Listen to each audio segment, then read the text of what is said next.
A 40-kilogram box is 5 meters from the open rear end of a truck.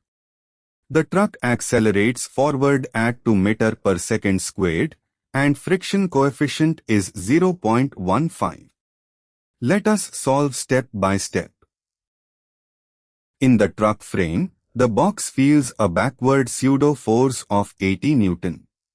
Friction opposes this relative slipping, so it acts forward with magnitude 60 Newton. The net backward force relative to the truck is 20 Newton. Dividing by the mass gives a relative acceleration of 0.5 meter per second squared toward the rear. The box has to move 5 meters relative to the truck to reach the rear end. Its initial relative velocity is 0, so the square of time is 20. Now use the truck's own motion from rest. Since time squared is 20, the truck covers 20 meters before the box falls off. So the distance covered by the truck is 20 meters.